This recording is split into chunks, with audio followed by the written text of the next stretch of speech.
konsep pengempuran pasukan dengan terus maju menyerang telah memunculkan gagasan tentang pembuatan alat pelindung pasukan dari serangan pada awal abad ke-14. Ide menggunakan suatu benda bergerak untuk melindungi dari senjata musuh sudah muncul sejak awal abad tersebut sebagai memenangkan pertempuran.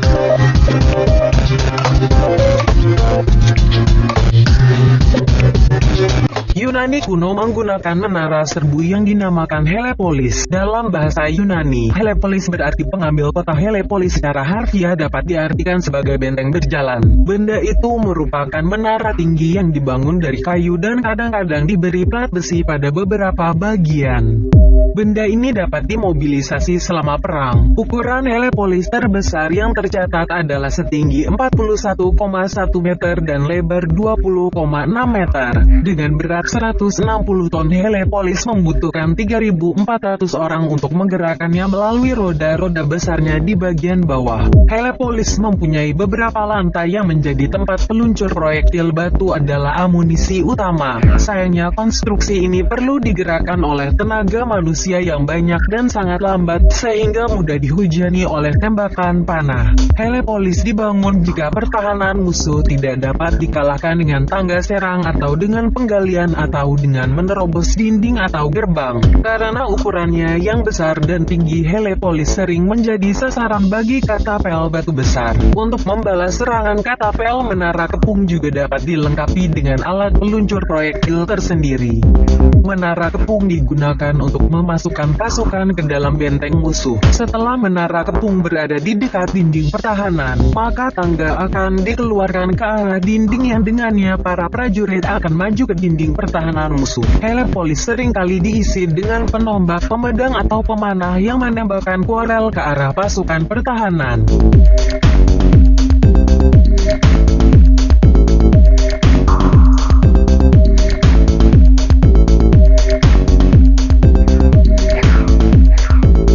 Serangan dengan menggunakan Helepolis terbesar dilakukan oleh Demetrius dari Suriah di bawah kekuasaan kerajaan Romawi ke Rhodes pada tahun 305 sampai 304 sebelum Masehi. Kota Rhodes berhasil menahan serangan Demetrius dengan Helepolisnya, dan pada akhirnya pasukan Demetrius meninggalkan Helepolis mereka ketika pergi. Bangkai Helepolis kemudian diubah oleh warga Rhodes untuk membuat patung dewa Helios.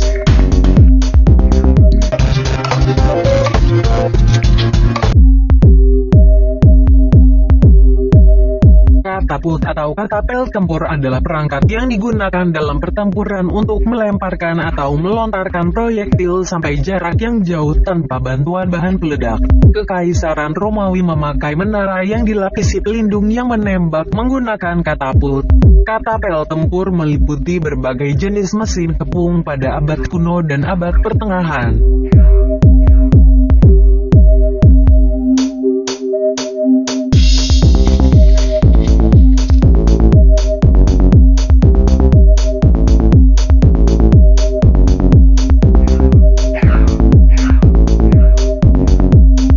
Trebuset merupakan jenis katapel tempur yang bekerja melalui tenaga yang ditimbulkan oleh pengimbang untuk melontarkan proyektil. Prinsip kerjanya berasal dari senjata umban tongkat.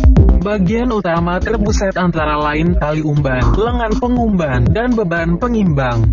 Mekanismenya seperti jungkat-jungkit. Trebuset berbeda dengan mesin kepung puntiran biasa. Perbedaan utamanya adalah tenaga penggeraknya. Mesin kepung puntiran misalnya onager dan balista menggunakan puntiran tali untuk menghasilkan gaya pegas. Sedangkan trebuset menggunakan prinsip timbangan dan mengandalkan energi manusia atau gaya gravitasi untuk menarik lengan pengumban agar tali pengumban dapat melenting. Balista adalah senjata misil kuno yang mampu melontarkan proyektil yang besar sampai jarak yang jauh. Balista berasal dari bahasa Yunani. Balista dikembangkan dari senjata Yunani yang lebih awal. Senjata ini sering dikenal sebagai panah otomatis berukuran besar. Balista ini digunakan untuk melemparkan panah besar yang bisa merobek barisan tentara atau menerobos benteng musuh. Senjata ini sangat akurat dan bisa membidik target lebih dari 500 meter jauhnya dan bisa memberikan kerusakan besar. Mangonel adalah senjata pengepungan dalam peperangan dan telah digunakan sejak awal masa Yunani kuno. Senjata yang berproyektil besar dan mampu melemparkan benda apapun, termasuk batu-batu besar mayat berpenyakitan maupun panah. Mangonel cukup efektif sebagai senjata pengepungan. Balista dan mangonel terutama digunakan dalam peperangan pengepungan. Seperti umban terbesar juga memiliki kantung proyektil untuk membawa proyektil dan melepaskannya pada saat yang tepat untuk jarak lontar maksimum. Lentingan tali pengumban juga berjarak jauh karena lengan pengumban tidak tertahan oleh bantalan. Tidak seperti yang terjadi pada mesin kepung puntiran di mana lengan pelontar terbanting pada bantalan saat melontarkan proyektil. Pada trebuset, lentingan tali umban memperoleh tenaga dari laju lengan pengumban sebelum melontarkan proyektil.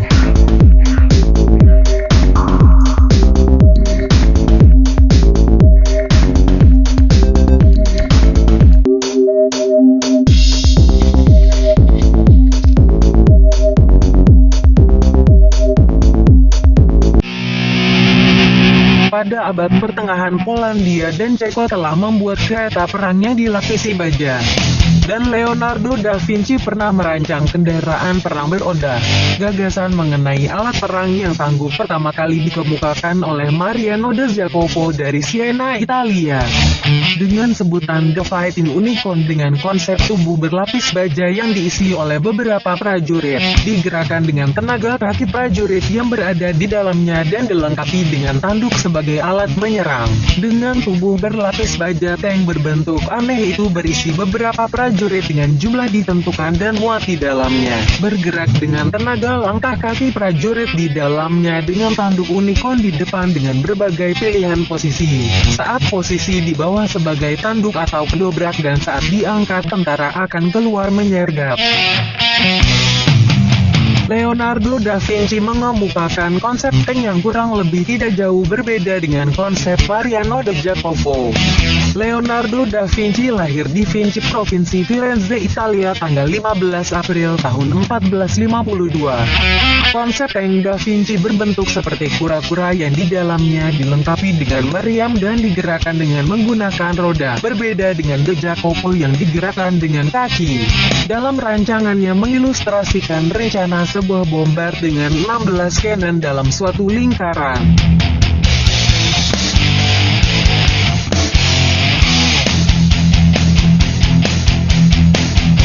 Aspek yang paling menariknya adalah pada pusat bombar itu sendiri, yang merupakan tempat sepasang tongkat mekanis dan roda-roda gear membuatnya seperti sebuah senjata yang sangat besar. Tank ini biasa digunakan untuk menerobos benteng pertahanan musuh yang begitu kuat dan juga untuk penyerbuan ke kastil.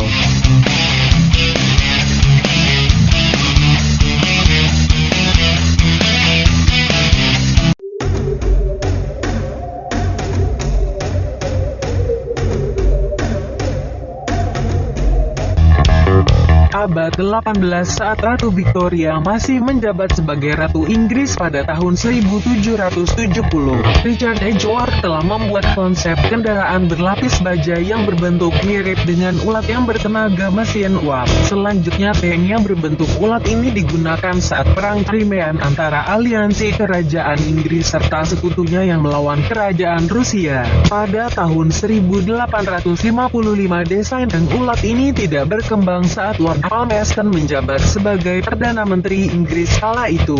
Palmerston menganggap bahwa konsep tank ulat tidak relevan serta tak layak untuk dikembangkan. Pada tahun 1855 desain tank ulat ini tidak berkembang saat Lord Palmerston menjabat sebagai Perdana Menteri Inggris kala itu.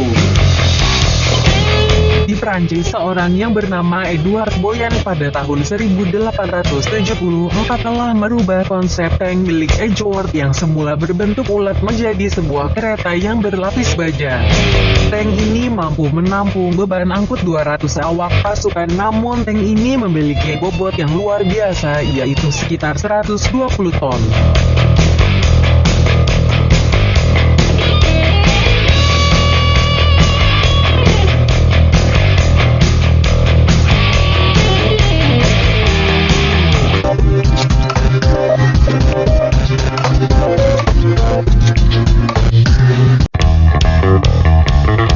Pada tahun 1855 beberapa insinyur di Jerman merancang artileri yang diberi nama mobil gunpoint dengan bobot sekitar 3 ton yang ditarik dengan tenaga kuda. Artileri ini mampu menembakkan proyektil berkaliber 53 mm dan berbobot 1,75 kg dan perangkat ini diproduksi secara massal pada tahun 1890.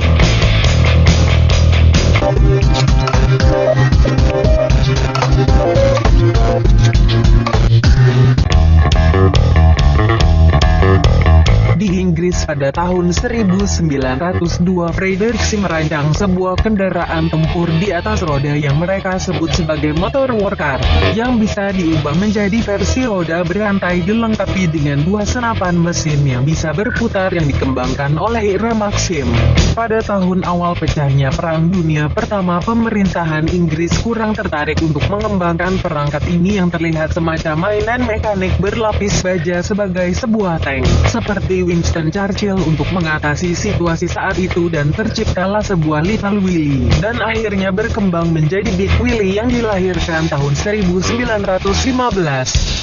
Atau yang mereka sebut sebagai kapal di atas permukaan tanah. Mereka lebih tertarik untuk mengembangkan kavaleri dan infanteri dan membutuhkan tokoh politik yang menonjol saat itu.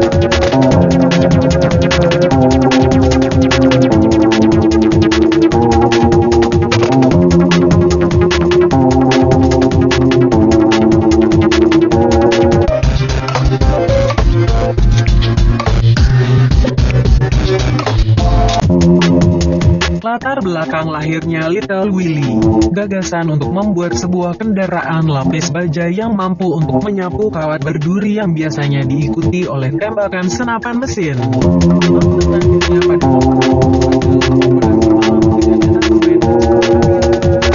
Eksperimen terus gencar dilakukan termasuk riset ulang tentang kendaraan lapis baja dengan tujuan untuk meningkatkan perlindungan bagi kru. Little Willie yang memiliki berbagai keterbatasan, salah satunya tidak bisa menyeberangi parit. Kemampuan menyeberangi parit adalah salah satu persyaratan yang ditekankan oleh Winston Churchill. Selain kemampuan menahan hantaman peluru, juga pecahan bom, menyeberangi parit, menerjang kawat berduri, dan kemampuan melintasi medan berlumpur yang kemungkinan ditemui di tanah tak bertuan. Sejak uji coba mesin Lincoln yang pertama itu dilengkapi dengan roda ekor ekstra untuk meningkatkan kemudi dan untuk melintasi parit besar. Fitur ini berhasil dan dipertahankan untuk tank besi Inggris berikutnya. Sistem trek yang dirancang khusus juga dianggap sukses. Berbeda dengan desain sebelumnya, trek yang lebih panjang membuatnya lebih mampu melintasi semua jenis tanah yang sulit dan berlumpur, terutama parit dan kubangan, serta menambahkan beberapa stabilitas.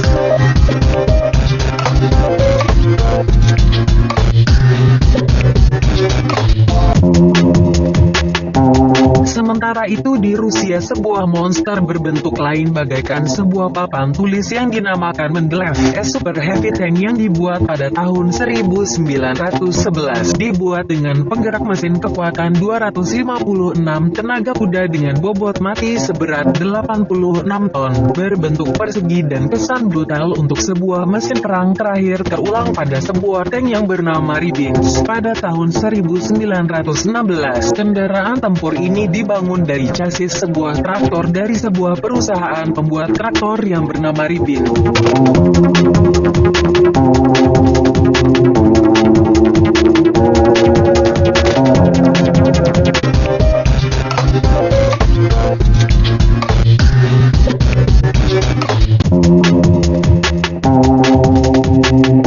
Pada tahun 1916 Rusia juga hadir dengan desain VD-Hot yang dikonsep untuk bisa melewati berbagai medan. Dengan kehadiran bentuk bodi yang miring pada bagian depan memungkinkan mendaki dan melewati berbagai bentuk penghalang dan juga mungkin mempengaruhi desain hadirnya tank romboid dari Inggris yang latar belakang pada Agustus tahun 1914. Seorang perancang pesawat berusia 23 tahun Alexander Porokhovasichikov menawarkan untuk membuat sebuah kendaraan penerobos.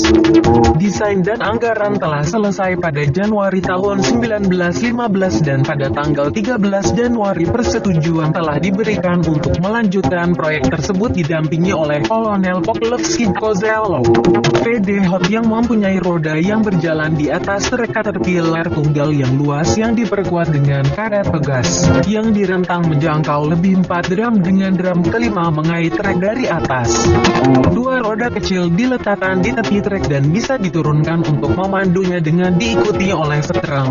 Mesin ini telah digerakkan oleh engine petrol 10 tenaga kuda yang memacu melalui drum belakang. Porokhovasichikov menginginkan VD-Hot bergerak dengan roda ketika berada di atas tanah keras dan bergerak dengan trek jika di tanah lumpur.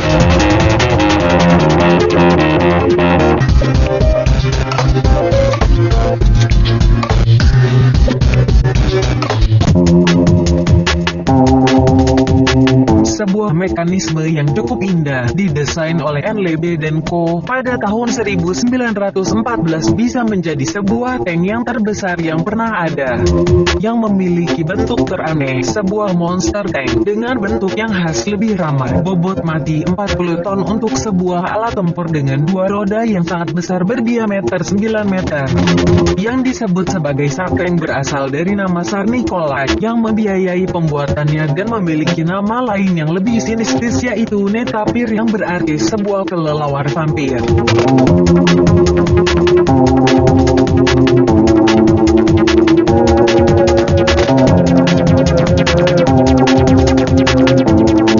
Bentuk ban yang tidak biasa diharapkan untuk menambah kemampuan tank SAR untuk melewati berbagai medan. Selama masa percobaan kinerja ban kecil yang ada di belakang terjebak dalam sebuah lubang dan mesin tidak memiliki kekuatan yang cukup untuk mengeluarkan ban belakang dari jebakan tersebut. Ini merupakan akhir dari riwayat mesin yang menakjubkan tersebut dan ditinggalkan di tengah hutan hingga 1926. Setelah itu akhirnya dibongkar dan menjadi besi tua dan berakhir di tukang loak.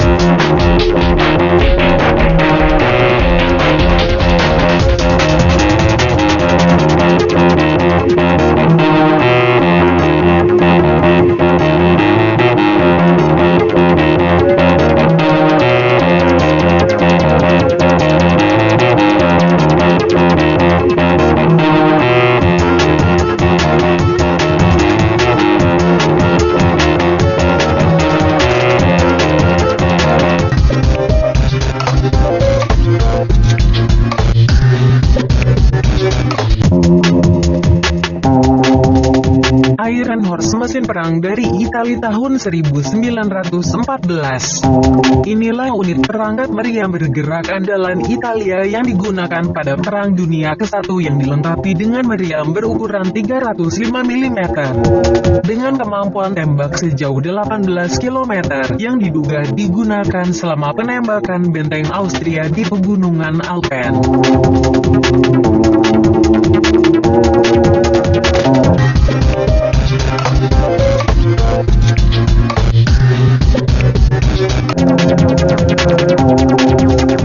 Mesin penghancur berukuran raksasa di masa depan. Berbagai konsep gila yang muncul menjelang pecahnya Perang Dunia Pertama, yang semuanya itu sebagai sumber imajinasi para seniman ilmuwan super pada saat itu yang telah dipublikasikan paling liar yang pernah ada, dengan penuh semangat dari visi kolosal atau menjadi sebuah mimpi buruk yang tentunya akan mendominasi pemikiran publik untuk puluhan tahun berikutnya, seperti pada berbagai gambar yang dicantumkan dari Popular Science Magazine edisi Desember tahun 1916. Konsep lain dari Mega Tank menghiasi halaman-halaman dari War Budget yang dipublikasikan pada tahun 1916 pada Popular Science Magazine. Sebuah Mega Tank buatan Jerman dalam Nightmare Vision yang diambil pada tanggal 21 Oktober tahun 1916 yang diisukan oleh koran mingguan Jerman Die Wochenschau dalam kendaraan tempur masa depan. Pertempuran antara sebuah Trans Destroyer raksasa dan sebuah Circle Cruiser bertenaga listrik yang sangat kuat.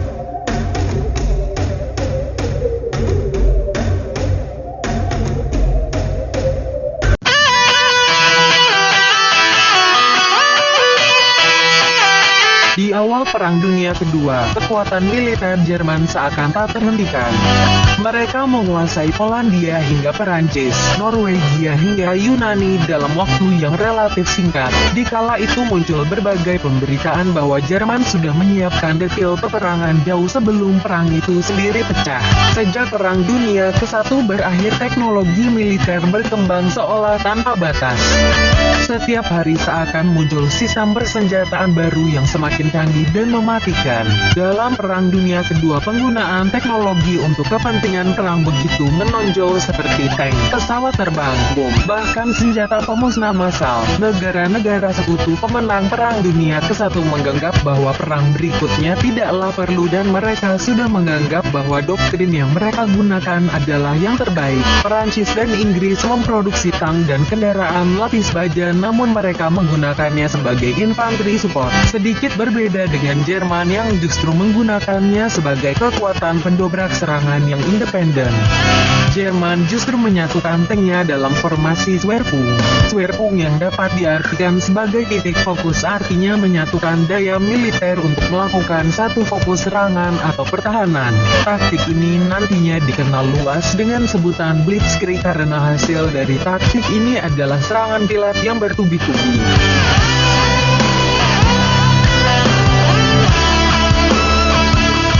Baru ketika Perang Dunia Kedua terjadi, Jerman, Jepang, Rusia, Amerika Serikat, dan Inggris meningkatkan produksi senjata dan segala perlengkapannya dengan gila-gilaan. Tujuannya hanya satu, yakni dengan semakin besarnya stok persenjataan maka mereka bisa memenangkan perang. Assembly line merupakan terobosan luar biasa semasa Perang Dunia Kedua. Dengan model produksi ini,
kebutuhan senjata dan logistik dapat dilakukan dengan cepat.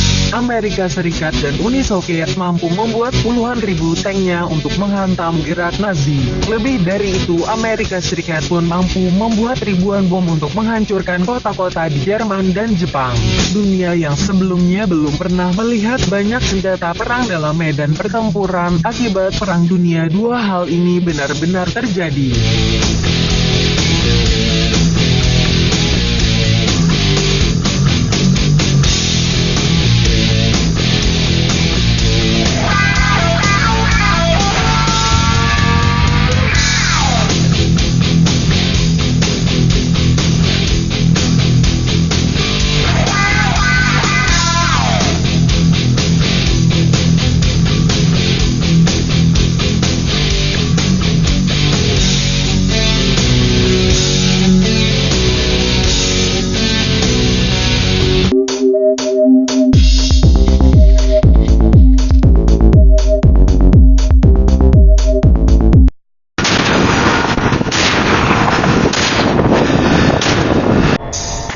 Dalam abad ini, sektor teknologi mengalami kemajuan di berbagai negara di dunia.